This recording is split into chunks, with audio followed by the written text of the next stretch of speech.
There was a moment in time when every adventure, every vacation, every risky idea was filmed on a GoPro. The footage wasn't beautiful. The colors were harsh. The image was distorted, but it felt real. You didn't watch GoPro videos for polish. You watched them because they felt honest. For a brief moment, GoPro didn't just sell a camera. It changed how the world recorded itself. And then, it quietly stopped mattering. This is not the story of a bad product. It's the story of a product that won culture, and then lost necessity. This is how GoPro invented a genre, and still lost the future.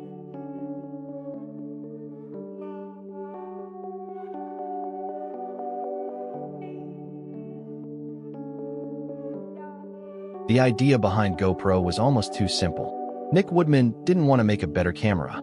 He wanted to capture experience. In the early 2000s, cameras were observers. They stood at a distance. They framed moments from the outside. GoPro wanted to be inside the moment.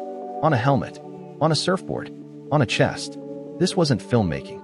This was participation. Early GoPros weren't impressive on paper. Low resolution, no screens, minimal controls. But they could go where other cameras couldn't. And that was everything.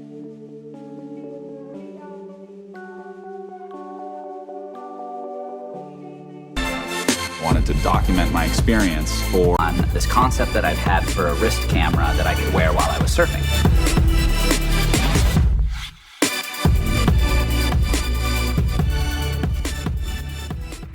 GoPro didn't want to be seen. It wanted to disappear. You didn't look at the camera.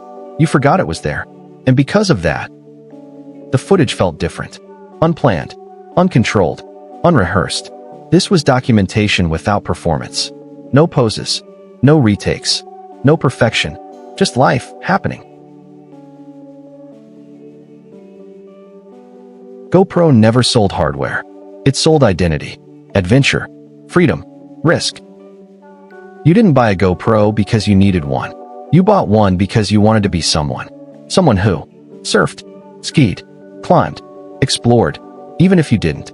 GoPro's greatest innovation wasn't technology. It was marketing through real people. User footage was the advertisement. This was social media before social media knew what it was. Then came the peak. Hero 3, Hero 4. This was the moment GoPro became unavoidable. Every highlight reel, every extreme sports clip, every travel montage. The wide-angle distortion became a language. Shaky, immediate, authentic. It told you, this really happened. GoPro went public. The valuation exploded. Wall Street believed the dream. A lifestyle brand hiding inside a camera company.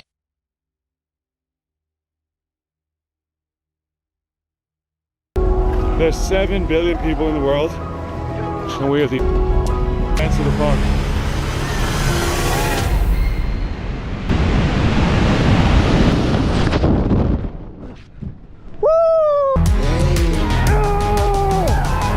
But GoPro was already trapped.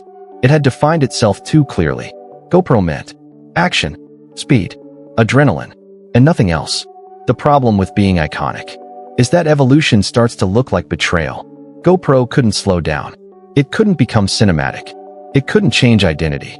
Because the moment it did, it stopped being GoPro. While GoPro perfected action cameras, smartphones were quietly absorbing its purpose. Phones gained ultra-wide lenses, stabilization, waterproofing, AI editing. Suddenly, the extra camera felt unnecessary. No mounts, no accessories, no preparation. Your phone was already there. GoPro didn't lose because phones were better.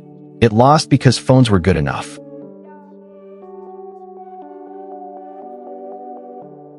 Technology doesn't survive on quality.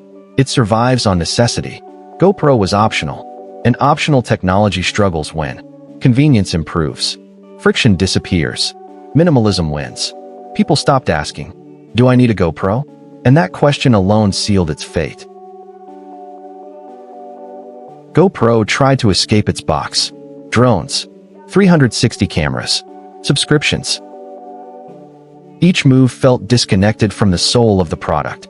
The drone failed. The 360 camera stayed niche. The subscription felt defensive. GoPro wasn't failing at innovation. It was failing at reinvention.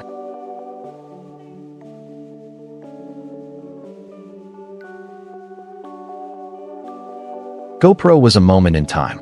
A moment when we wanted proof. We wanted reality. We wanted memory without performance. Before filters. Before algorithms. Before perfection. GoPro footage was messy, and that messiness was the point.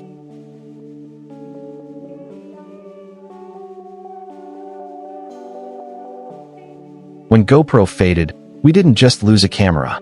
We lost imperfection, spontaneity, recording without pressure. Today, everything is curated, edited, optimized. GoPro didn't ask you to look good. It asked you to be there. GoPro invented a genre, but genres don't last. They get absorbed.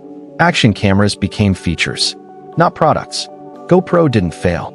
It finished its job.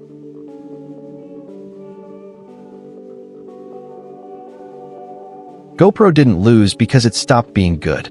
It lost because the world changed around it. Its ideas survived. Inside phones, drones, and apps. The company faded. The concept lived on. And maybe that's the highest success a product can achieve. GoPro didn't lose the future. It became a dot, and this is obsolete yet iconic.